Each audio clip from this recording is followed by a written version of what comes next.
అందరికీ నమస్కారం. Build it right పాడ్కాస్ట్కు తిరిగి స్వాగతం. ఇది జాస్తా ఎంటర్ప్రైజెస్ ప్రైవేట్ లిమిటెడ్ అందిస్తోంది. ఈరోజు మనం ఇంజనీరింగ్ మరియు ప్రాజెక్ట్ మేనేజ్మెంట్లో తరచుగా వినే ప్రశ్నను చర్చించబోతున్నాం. క్వాలిటీ అష్యూరెన్స్ క్యూఏ మరియు క్వాలిటీ కంట్రోల్ క్యూసీ మధ్య తేడా ఏమిటి? అవును, చాలామంది క్యూఏ మరియు క్యూసీను ఒకటే అని భావిస్తారు. కానీ వాస్తవానికి ఇవి రెండు వేర్వేరు, అయితే సమానంగా ముఖ్యమైన అంశాలు. ఇవి ఉన్నతమైన నాణ్యతను ఇవ్వడానికి అవసరం. సరైన మాట. ముందుగా క్వాలిటీ అష్యూరెన్స్ లేదా క్యూఏ గురించి మాట్లాడుదాం. క్యూఏ అనేది ప్రోయాక్టివ్ విధానం. అంటే సమస్యలు వచ్చే ముందే వాటిని నివారించడం. ఖచ్చితంగా. క్యూఏ అనేది ప్రాసెస్లు మరియు ప్రొసీజర్లపై దృష్టి పెడుతుంది. మన పద్ధతులు బలంగా ఉండేలా చూడటం, ఇండస్ట్రీ స్టాండర్డ్స్ను పాటించడం, అందరికీ సరైన శిక్షణ ఇవ్వడం ఇవన్నీ క్యూఏలో భాగం. ఇది బలమైన ఫౌండేషన్ వేసినట్టే. అలా చేస్తే ఇంటికి తరువాత చిల్లు పడదు. చాలా బాగా చెప్పారు.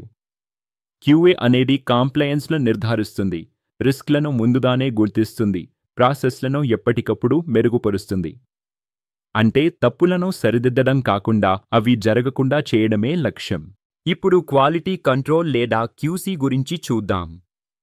ఇది రియాక్టివ్ విధానం, అంటే ఉత్పత్తి లేదా సేవ సిద్ధమైన తర్వాత పనిచేస్తుంది.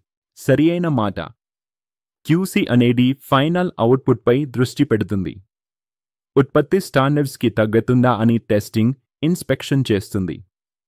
ఏదైనా లోపం ఉంటే దానిని గుర్తించి కస్టమర్కు చేరే ముందు సరిచేస్తుంది. క్యూఏ అనేది సరైన రెసిపీతో, సరైన పదార్థాలతో కేక్ చేయడమైతే, క్యూసీ అనేది ఆ కేక్ని రుచి చూసి కస్టమర్కి ఇవ్వడం ముందు పర్ఫెక్ట్గా ఉందో లేదో చూసుకోవడం. అద్భుతమైన ఉదాహరణ.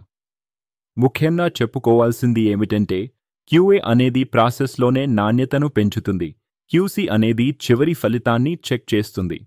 ఇవి రెండూ అవసరం. క్యూఏ లేకపోతే అదే తప్పులు మళ్లీ జరుగుతాయి. క్యూసీ లేకపోతే లోపాలు దొరకకుండా కస్టమర్కి చేరిపోతాయి. అవును. క్యూఏ మరియు క్యూసీ కలిసి పనిచేస్తేనే మంచి ఉత్పత్తులు వస్తాయి, ప్రాసెస్ మెరుగుపడుతుంది, ఖర్చులు తగ్గుతాయి, కస్టమర్లు సంతోషంగా ఉంటారు. ఈరోజు ఎపిసోడ్ ఇక్కడితో ముగుస్తోంది. మీకు ఇది ఉపయోగకరంగా అనిపిస్తే మీ టీంతో పంచుకోండి. మరియు ఎప్పటికప్పుడు నాణ్యతను కాపాడుతూ ముందుకు సాగండి. అదే జాస్తా ఎంటర్ప్రైజెస్ ప్రైవేట్ లిమిటెడ్ మార్గం. తదుపరి ఎపిసోడ్లో కలుద్దాం.